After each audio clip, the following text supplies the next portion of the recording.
Very often I hear people saying, I got angry and I regret now. I wish I should not have spoken to this person this way and I feel really bad.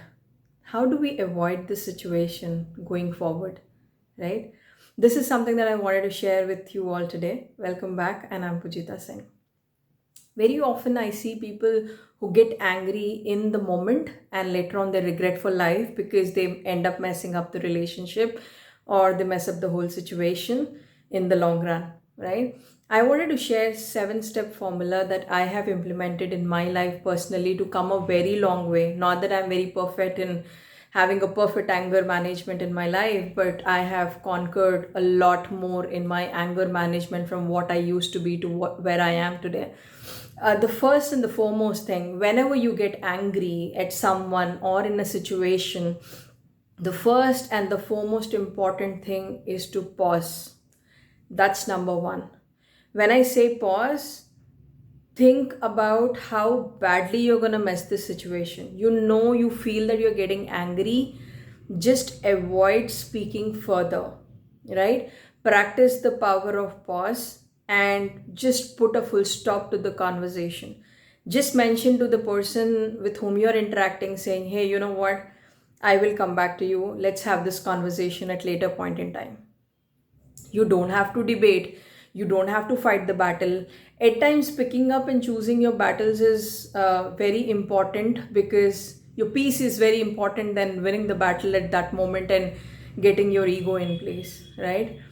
Why is anger management very important? Because very commonly, scientifically and chemically in our body, adrenaline is a hormone which really creates a lot of damage to your body, and that is not something which is good to release, because it creates a lot of stress in your body. And that is the reason why people say that, practice breathing deeply, because that will increase your oxygen levels in your body, and then it will reduce your adrenal rush in your body, right? That is the whole reason why people do this scientifically. When someone tells you that, practice deep breaths at that point in time, that's the whole reason why people do it. So there is a scientific reason to everything that we practice in our life.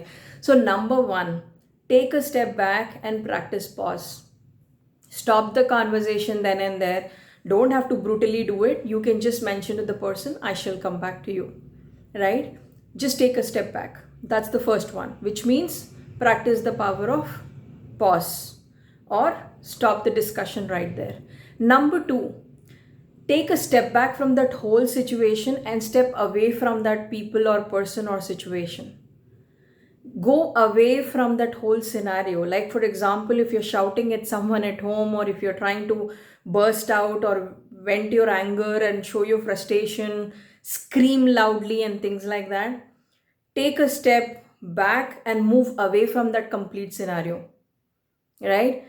You want to stay alone, stay alone. You want to go for a walk, go for a walk. You want to step away from somebody at that point in time, just step away and just do your work, right? When I say do your work, I'm not asking you to do your actual work. I'm asking you to just mind your own business by stepping away and having my me time and my alone time. Absorb what you're feeling about the whole situation, right? That is very important. So basically, whenever you have a situation, first, as I mentioned, that you have to stop the conversation, and number two is basically step away and have your me time. You want to scream, you want to shout, you want to yell, you want to stay in silence, do everything alone until you feel that you are in control of your emotions. What will happen by doing that? You will start feeling calmer and you will not let the situation get worsen.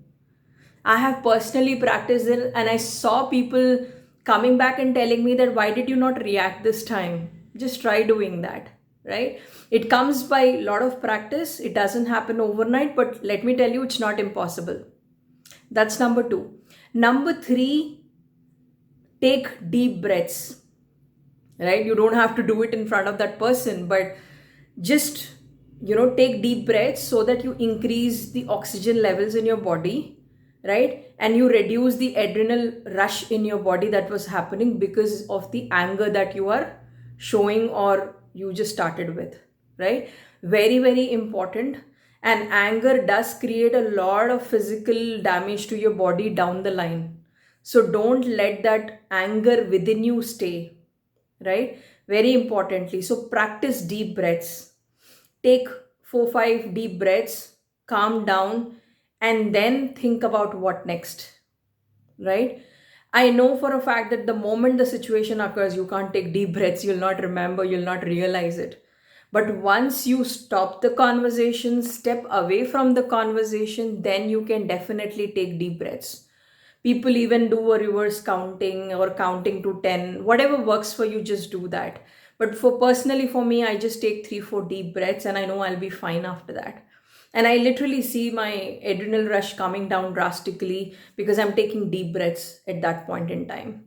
Number 4, when you are into so much of anger, it's important that you don't let it settle within you.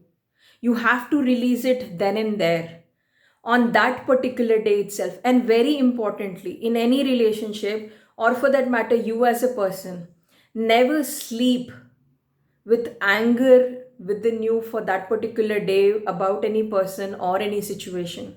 Release the anger out, speak up to someone whom you trust, or write down everything on a journal, scrap it, tear it, or burn it, whatever works for you, just do it. But ensure that you release everything on the paper then and there on that particular day itself. Very important one. Otherwise, what will happen? The entire anger within you will burst out as volcano or volcano someday. And that's very dangerous because whoever is living with you will start feeling that, what's wrong with this person? Why is he or she reacting to everything? This resonated with me for quite a long time. And now I'm working on it very closely because I want to ensure that I don't mess up with my relationships. I don't mess up with my work environment or my personal environment and things like that. Very important. We underestimate these smaller things, but these are very, very important and critical ones. And the fifth one, once you feel that you are in a situation to think, analyze what happened. Yeah, very important. Analyze as to why this happened today. It is not to be analyzed as to whom to get blamed. Remember, whenever somebody is angry, the answer is not just one reason or one person, it goes both ways. There must have been a trigger and there is a reaction, and then there is a reward as to why person reacts in an anger. But very importantly, go back and analyze the situation, what you could have done better, or put yourself in the other person's shoes and think about, why is this person reacting this way at first place. Please don't expect this maturity from the kids of yours, but of course with a lot of adults that you deal on a daily day basis, you can definitely deal with that, right? But go back and analyze the situation. What if I'm the other person? Will I do anything better? What if I'm this person who reacted this way? If I go back and think like something better, will I do it anything different? Again, this, you will not get it right the first time, you will not get it right the perfect the second time, but you will get it right eventually. Once you make this as a part of your DNA, it will start happening eventually, and you yourself will realize how much of time, energy, and relationships you have saved by not bursting out. I am not saying that, suffering in silence within you and putting everything within you is good. If you are angry, just be angry or don't show your anger. No, release it. I'm not asking you to keep it within you, but go back and analyze what you could have done differently and why did you react this way, right? Sixth one, whenever this happens, just think about solution also. If something went wrong and you are angry about a certain situation, go back and think what is the possible solution. How can you handle this better the next time? Analyzing itself is not enough, as I mentioned in the previous one, but what is important is how can you fix this? Especially if you get angry seeing somebody very particularly, then that's a trigger, right? If you get angry at a situation or maybe somebody at workplace, think about a solution on how to handle it better, because you know what? By you burning out, by you being angry, you are burning yourself, not the other person. You are hurting yourself, not the other person. And we expect that by having anger on other person, the other person will feel it, realize it. No, you are hurting yourself, not the other person, right? So think about the solution as well for the long run. And the last and the foremost important thing, anger management is not easy. Whenever you're having any achievement of controlling your anger in a better way, like I mentioned in the last 6 7 steps, reward yourself.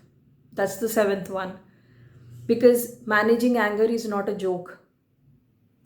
Of course, eventually you'll start seeing the results in how you handle things very maturely, in a very long run, with a bigger perspective. Remember, you can win small battles, but you will lose the longer relationships or the bigger relationships in life. Every time you get angry, just remember, is this person important, or is this situation to win is important?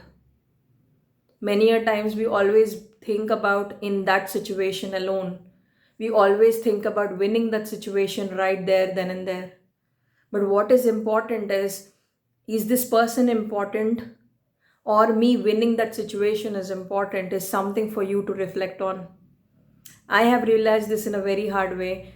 I have done couple of good mistakes in this aspect, and I don't want people to do the same way, right? And last but not the least, very very important one, and listen to me very carefully. Understand your trigger points of anger in your life. What do I mean by that? Just go back and reflect. Is the situation creating the trigger always, or is the person creating the trigger? Right? What is it that you can do to work on that trigger? Can you ignore it? Can you work on it? Can you handle it better? But anyways, the first 7 points that I mentioned, the moment you start doing it, you yourself will become conscious and aware of your triggers and your why is this happening and how often this is happening. But it's very critical that you release your anger, and at the same time you should know how to manage it. You will never have a situation where you'll become 100% perfect with no anger again in the future. Yes, we will have situations and cases in life where we will feel that, we are losing the situation out of our hand. But it's important is to take a pause, stop, step back, breathe, and think what you can do, right? And always remember this point in mind. Is winning the situation important, or winning the person? And it will take you to the right direction, because you will move your shift from short term to long term. With that, thank you so much for listening me out. Love you loads. Bye bye.